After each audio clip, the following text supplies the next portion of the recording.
Pozdravljeni v AV kuhinji za najboljše. Sem Mojmir in danes bomo pripravili italijansko kremno rižoto z bučkami, šampinjoni in pečeno mesno slanino AV. Za italijansko kremno rižoto sem se odločil, ker je preprosta, hitro pripravljena in ni tipična rižota, ki jo pripravljate ponavadi doma, saj se ponavadi doma pripravlja posebej riž in omaka, nato se združi. Bistvo te kremne rižote pa je, da se vse dela v eni ponvi in se vsi okusi lepo premešajo, na koncu pa pride lepa kremasta rižota. Za rižoto bomo potrebovali šampinjone, bučke, riž arborio, nedolgozrnati riž, maslo, sir, jušno osnovo, kokošjo, majaron kot zelišče in pa pečeno mesno slanino AV. Začeli bomo tako, da v segreto ponev vlijemo malo olivnega olja. Nato bomo dodali riž, lahko tudi v hladno olje, da se počasi segreje. Medtem ko se riž greje, si lahko že pripravimo šampinjone. Jaz ponavadi odstranim peclje od šampinjonov, ker niso tako okusni kot glavice oziroma klobuki. Tako seveda je potrebno prej umiti. Šampinjone prerežemo na četrtinke, če so manjši, na osminke, če so večji. Tako. Riž bo počasi začel cvrčati, boste slišali. To pomeni, da bomo lahko počasi dodali tudi naše šampinjone. S tem, da bučke pa moramo paziti, da jih dodamo proti koncu, se hitro lahko razkuhajo, ker so bolj mehka zelenjava in hočemo, da še vedno hrusta na koncu bučka. Tako, dodamo šampinjone, malo premešamo, da se segrejo te šampinjoni. Tako zdaj ponavadi piše na embalažah riža, da je razmerje juhe oziroma vode proti rižu 3:1. Mi bomo dali malo manj kakor 3. Zalijemo glih toliko, da prekrijemo riž, da se počasi kuha. In kuhamo na majhnem ognju, da glih izpari voda. Ta čas si lahko pripravimo slanino. Zdaj, če ste bolj mesnega tipa, lahko date kar cel paketek slanine. Jaz bom dal malo manj, bom dal polovico. Ker je že ta slanina narezana, jo lahko narežemo samo na trakce. Narežemo na približno centimetre debele trakce, ki jih pa tudi, ker se pač meso ne bo razkuhalo, lahko tudi kar dodamo not, da se riž že malo napije maščobe. Tole. Malenkost premešamo. In pol bomo počasi videli, kako začne riž izpuščati svojo zunanjo plast in začne že počasi ratovati kremast. Ko izpari večina juhe, dodamo prvo rundo masla, in sicer dobro žlico masla. Tako. Premešamo, da se maslo stopi. In tudi to maslo naredi potem rižoto kremasto, ker se vemo, kako gre star pregovor, bolje je masno, bolje je slastno, sicer ne me držati za besedo. Ko se maslo raztopi, spet zalijemo z nekaj jušne osnove in kuhamo naprej. Ta čas lahko tudi dodamo majaron. Majaron je zelo tipična začimba oziroma zelišče. Večina ljudi jo pozna, je tipična za sredozemsko kuhinjo, zelo aromatična. Velikokrat jo ljudje zamenjajo s timijanom, vendar razlika je velika. Tako, rižoto kuhamo lepo počasi. Ta čas si lahko narežemo bučko. Tako.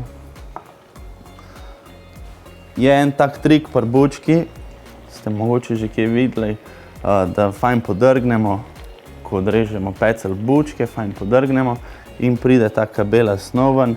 In to je vsa ta grenkoba, ki gre ven iz bučke. Ko potem bučka tudi pride malo bolj sladkasta, takole bomo dali polovico bučke.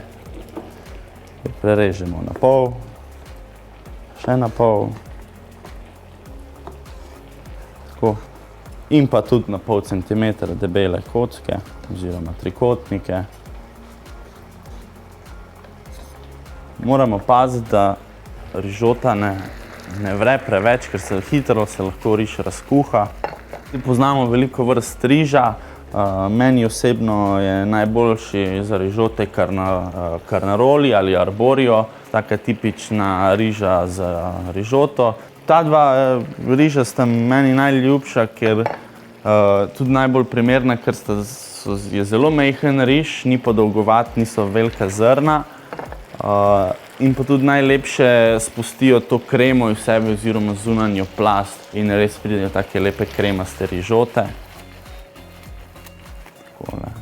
Ni se treba bati, da bi preveč mešali rižoto, ker tudi bistvo je, da ne razkuhamo riža in z mešanjem ga ne bomo nič speštali, ne bomo nič uničili. Tako.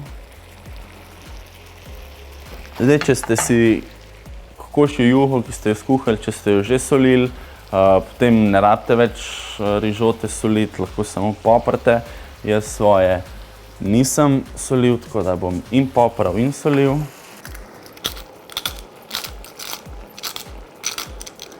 S poprom nikoli ne pretiravamo. Če je malenkost preveč popra, že lahko prekrije vse ostale okuse in pokvarimo celotno jed. Pri soljenju moramo tudi paziti, kakšen sir uporabljamo, ker lahko pride tudi preslana rižota, ker če uporabljamo parmezan, je že sam po sebi slan, ki ga dodamo potem na koncu. Tako. Ko je že približno na 2/3 rižota, lahko dodamo še bučke. Bučke se lahko jejo tudi surove, tako da ne se bati, če ne bodo čisto skuhane, razkuhane. Tako. Spet druga runda masla. Spet, ko se maslo raztopi, zalijemo še z malo osnove. Poskusimo rižoto, če nam je dovolj slana, če je riž dovolj kuhan. Sicer po želji, nekateri imajo radi razkuhan riž, čeprav to ni pravilno. Riž mora biti še vedno trd na zob, moraš ga čutiti v ustih, da nekaj grizeš.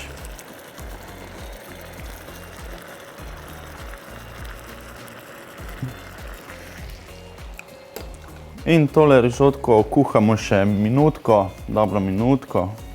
Še malo premešamo, da se vsi okusi fajn združijo. Tik pred koncem dodamo sir, najbolje parmezan, ki bo pa povezal vso to tekočino in naredil rižoto res kremasto, da bo poln okus v ustih. Takole mešamo, ugasnemo ogenj, pustimo, da se rižota umiri in pa pred serviranjem kapljico olivnega olja.